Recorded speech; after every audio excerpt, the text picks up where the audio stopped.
Bismillahirrahmanirrahim. Assalamualaikum warahmatullahi wabarakatuh. Kaifahalukum teman-teman kelas 3 semuanya.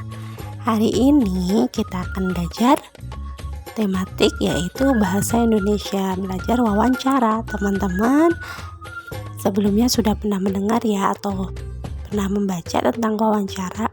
Hari ini kita akan membahas di subtema 3 ya, wawancara. Wawancara adalah suatu cara mengumpulkan informasi dengan mengajukan pertanyaan kepada narasumber. Nah, itu yang dikatakan wawancara, teman-teman. Kemudian narasumber. Nah, narasumber adalah orang yang diwawancara. Yang disebut, yang biasa kita wawancara itu namanya narasumber.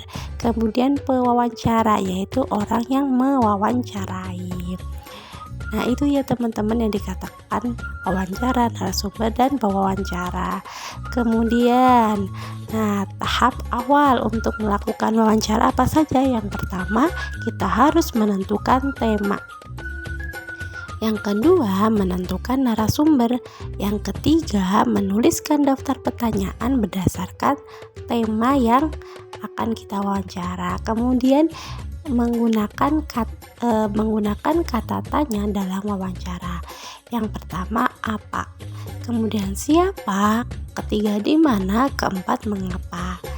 Kelima, bagaimana? Dan keenam, kapan?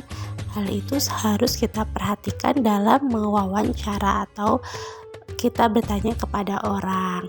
Nah, kemudian nih teman-teman, apa? Berfungsi untuk menanyakan hal atau peristiwa yang terjadi. Kemudian ada siapa.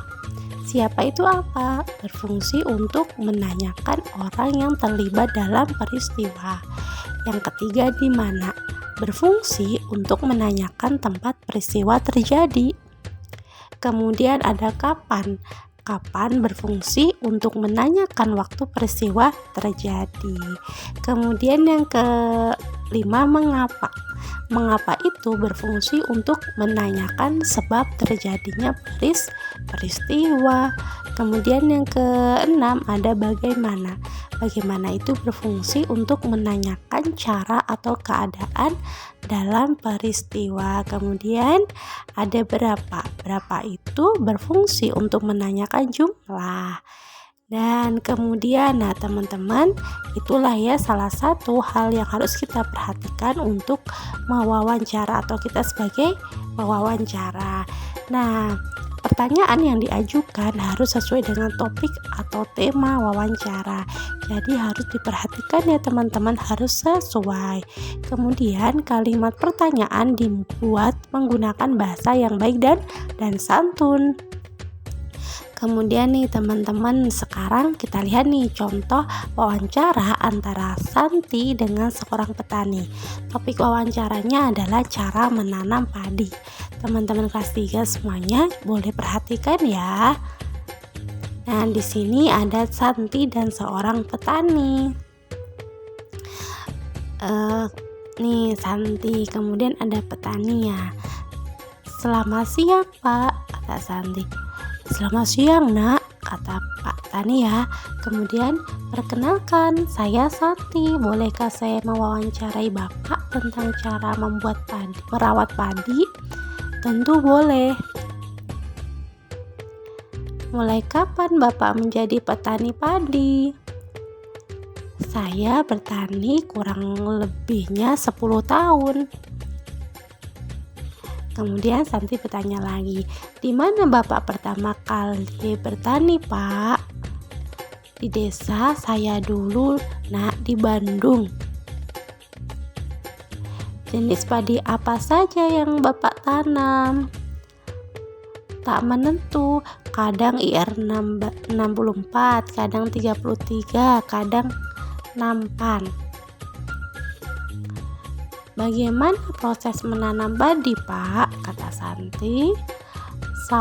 Sawahnya dibajak, benih padinya disebarkan, menunggu sampai beberapa bulan, lalu ditanam dengan benih padi yang indah, agak besar, yang sudah agak besar.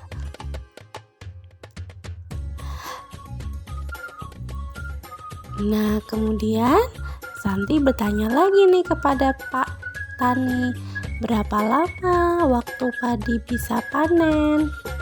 Kurang lebihnya 4 bulan. Kemudian, apakah ada hama yang suka menyerang padi di sawah? Ada, yaitu wareng, ulat, dan kadang-kadang keong. Mengapa Bapak memilih padi? Karena di sini cocok untuk menanam padi. Nah, kemudian Santi bertanya lagi ya, bagaimana cara Bapak mendapatkan hasil panen padi yang baik? Saya merawat padi dengan sungguh-sungguh, memberikan pupuk dan memberantas hama. Terima kasih Pak untuk waktunya. Sama-sama Nak. Nah, itu ya contoh dari wawancara Santi dan juga Pak Tani. Kesimpulannya untuk hari ini, saat melakukan wawancara harus mengajukan beberapa pertanyaan yang sesuai dengan topik dan menggunakan bahasa yang sopan. Teman-teman bisa nih lakukan di rumah kalian atau ketika bertanya kepada seseorang. Nah, cukup sekian hari ini. Tetap semangat walaupun teman-teman BDR belajar dari rumah. Wassalamualaikum warahmatullahi wabarakatuh.